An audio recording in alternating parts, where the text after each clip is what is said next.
Wanita ini dapat membaca ingatan hewan hanya dengan menyentuh tubuhnya. Berkat kemampuan ini, ia membuka toko hewan peliharaan. Tak lama setelah toko itu dibuka, ia berhasil menyembuhkan anjing presiden yang menderita depresi. Sejak saat itu, ia menjadi dokter hewan paling terkenal di lingkungan tersebut. Setiap hari banyak hewan mengantri untuk menemuinya. Awalnya, tujuannya hanyalah mencari uang. Hingga suatu hari, seorang kakek membawa anjingnya ke dokter, dan ia akhirnya menyadari arti penting dari kekuatannya. Kakek itu berkata bahwa anjingnya sudah hampir setengah bulan tidak mau makan. Setiap hari hanya berbaring di lantai tanpa bergerak. Wanita itu lalu meletakkan tangannya di pantat anjing dan membaca ingatannya untuk memahami segala yang terjadi di masa lalu.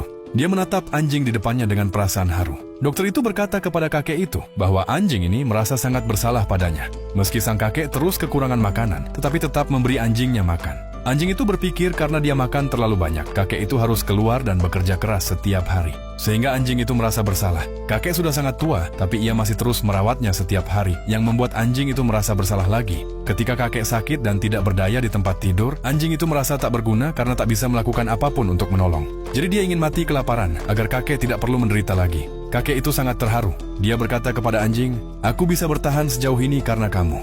Tanpamu, aku tidak punya alasan untuk hidup. Jangan berpikir kamu akan menyeretku saat aku akan mati. Kamu harus tetap hidup agar aku bisa meninggal dengan tenang nanti." Anjing itu sepertinya mengerti apa yang dikatakan kakek. Saat kakek mengeluarkan makanan kaleng, dia tidak melakukan mogok makan seperti sebelumnya.